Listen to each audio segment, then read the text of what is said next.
Classic Doctor Who is one of my greatest passions to watch and collect for. With so many Whovians out there, and yet very few of them knowing much about the first 8 Doctors, I've taken it upon myself to be a guide for friends I know and newcomers to walk them through the massive world that is Doctor Who. I've wanted to talk about this on the channel for ages, but where to start? Individual episode reviews would take an eternity and eat my channel, and I really want this to be newbie friendly. Well, there's a Christmas special coming up starring David Bradley as the first Doctor, and with that there will likely be a surge of interest in the show's beginnings. So let's quickly go over every William Hartnell episode using a review format by Jello Apocalypse that's becoming quite the trend. Every first Doctor story reviewed in 10 words or less.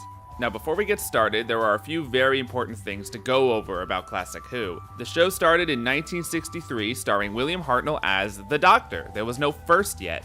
Until, due to failing health, Hartnell had to be switched out in 1966. So that's a 3-year run with 3 seasons, 29 episodes of Classic Who. Now absolutely the biggest difference between Classic and New Who was that Classic was serialized. That means every week, Doctor Who would broadcast a half-hour part of an overall episode. One episode could consist of 2, 4, 6, 10, 12 half-hour parts, which makes the running time of a single episode much longer of an endeavor than a New Who episode. It makes Classic Who very tough to binge, and tough to figure out where to start, but that's why I'm here. Lastly, some of the first and second Doctor stories no longer exist visually. They're missing. The BBC decided one day to clear some room for storage and burn or tape over old recordings of some of their shows, because I mean, who's going to be interested in watching this stuff again, right?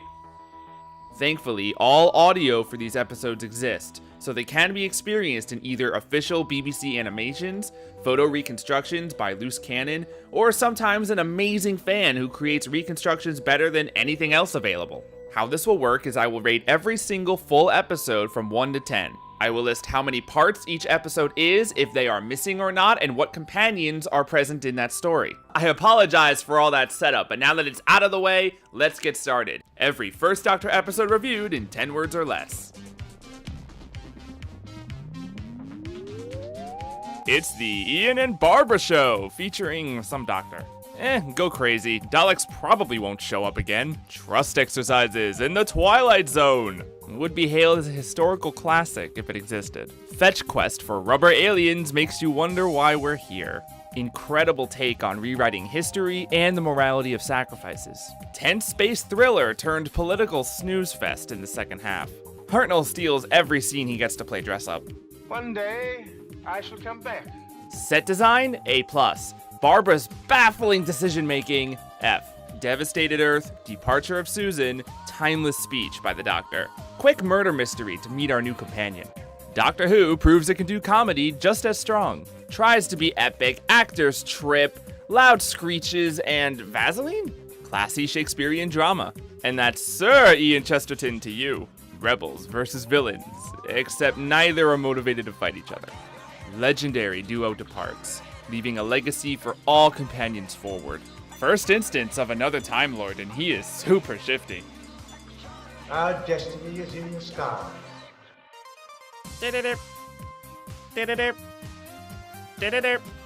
Repeat for 20 minutes. No TARDIS team, setting the story for epic Dalek follow-up. Tricked you, here's the Trojan War and a complete slaughterfest. I simply cannot do this gigantic story justice in 10 words. 2 Hartnells and a solo Stephen in this grim historical. Ah yes, everything turned out fine. Then, 700 years later, threatening, omnipotent trickster villain comes up with hopscotch. With rings on their fingers and bells on their toes. Dark themes and action-packed moments. Too bad it's missing. Computer controls maybe 20 people and assumes it's conquered Earth. This whole body of mine is wearing a bit thin. Fun pirate acting, but not much else to enjoy here. Well, that was a pretty average episode, and wait, what? And that's all of them. Now, instead of doing a top 5, bottom 5, a subject I prefer to save for a later date, I think instead I'll do a quick favorite companions list to give you a sense as to what these characters were like. The first Doctor had 6 single companions and 2 pairs, in total making 8, so you can consider this list a worst to best. Number 8 at the bottom is Katarina. Poor Katarina, she really never got the chance. Hailing from ancient Troy, she truly believed that she was dead and the Doctor was bringing her to the next life in his flying temple.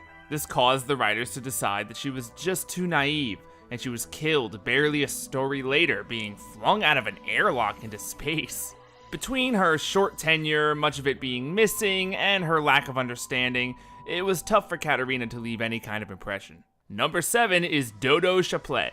I feel like if there was one person who knew what to do with Dodo less than the writers did, it was Dodo herself. Aloof, carefree, and accidental, she always seemed perfectly happy and untroubled wherever she went, and wherever she went, she somehow indirectly caused massive amounts of trouble.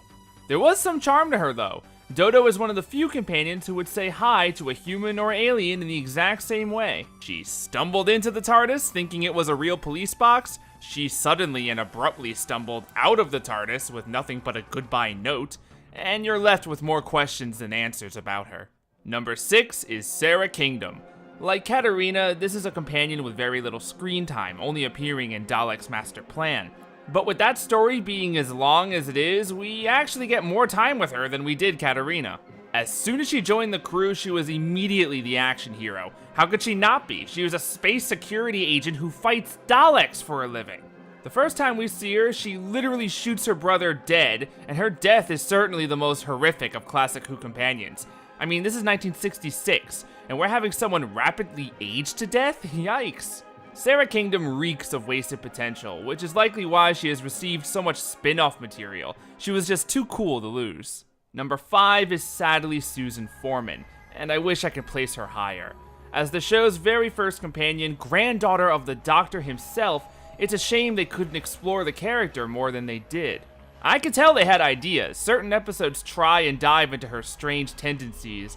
I even think they were trying to imply she was psychic, but it's clear what the show wanted Susan to be. A teenage girl who traveled with the Doctor and screamed and got into trouble. Carol Ann Ford has been fairly vocal about where she wanted the character to go and the ideas she had and how they just weren't going to be listened to back then. I feel like if the character existed today, we'd get all that and then some. It's a shame we're introduced to the closest thing to a family member the Doctor has ever had, and we watch her be saved from trouble for one season and then she leaves to go be with a boy. I'm glad Susan's been explored further in other media because there really was so much more to do with her, but she still was the very first. Number 4 is Steven Taylor. Steven had a big job to do. He had to be different enough from Ian while still being the action-packed male companion that was common at the time.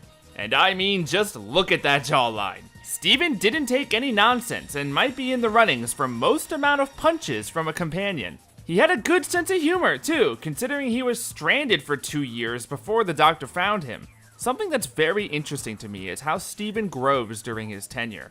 Over time, he starts to see a lot of death, including Katarina's and Sarah's, and that ends up taking its toll on him. There's one episode where Steven flat out decides to walk out on the Doctor, and if not for certain circumstances, he would have stayed gone. That's pretty powerful. The only downside to Steven is, with many of his stories missing, we don't really get to see him in action. But it's great to see how much Peter Purves does with the character today. Actually, they're all amazing. It's so cool seeing them still so enthusiastic about their characters. Number 3 is the combo pack of Ben and Polly. While these two spend more time with the second Doctor than the first, they are absolutely wonderful to watch as a pair, no matter who they're with. Polly is fantastic. She's a smart girl from the roaring 60s, tall with a can-do attitude. She was a fun, loving, and capable companion. And you just can't have one without the other. Ben had a short temper for sure, but he was a loyal member of the Navy, and his crush on Polly was anything but subtle. These two met at a bar, with Polly trying to cheer up a depressed sailor. But over time, these two became inseparable, and became the first humans ever to witness the Doctor regenerate.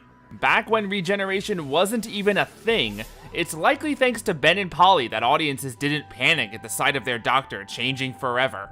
We owe a lot to these two, and I'm excited to see them return in the upcoming special.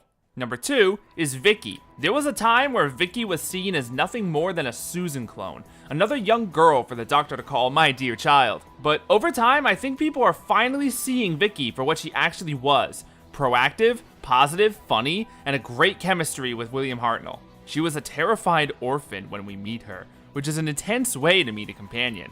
But it doesn't take long for Vicky to settle in with her new family and become a valuable member of the TARDIS team. After Susan leaves, it's clear that it's left a hole in the Doctor's heart, and Vicky fills that hole. When she arrives, the team truly feels complete. And I don't believe there's been a better team in the first Doctor's era than these four. The only thing that hurts her character a bit is the way she left, once again blindly staying with a man in Troy. It's hard not to feel like it was just a quick and easy way of writing the character out of the show, which is a shame because it's a really weak way of saying goodbye to such a strong character. Lastly, at number 1, here they are, the legendary Ian Chesterton and Barbara Wright. They may have joined the TARDIS team against their will, but it is thanks to them that Doctor Who even exists. One reason people have trouble watching this show from the very beginning is the Doctor's attitude. He is rude, arrogant, unfeeling towards the lives of primitives, really not the most pleasant guy. But you have to understand, he just left Gallifrey. He hasn't been traveling long, and the only traveling partner he has ever had was Susan. Ian and Barbara are the first humans the Doctor ever spends extended time with, and they teach him so much about the values we know the Doctor has today. These two become amazing heroes in their own right, considering that they're high school history and science teachers. They fling themselves into trouble, save others, do what's right. Essentially, they do the Doctor's job. It's only when they leave does the Doctor pick up their torch and carry their legacy. Heck, by their last episode, they're the ones coming up with the plan, and the Doctor is simply their driver. I cannot praise these two enough. Without a doubt, two of the most important characters in the entire series. And that's that. I hope you all enjoyed. This was an absolute blast to make, and I would gladly make more for the other Doctors if you'd be interested. But for now, I think we're going to leave it at that. What's your favorite First Doctor story? Let me know in the comments below. Until then, I'll see you next time. Incidentally, a happy Christmas to all of you at home.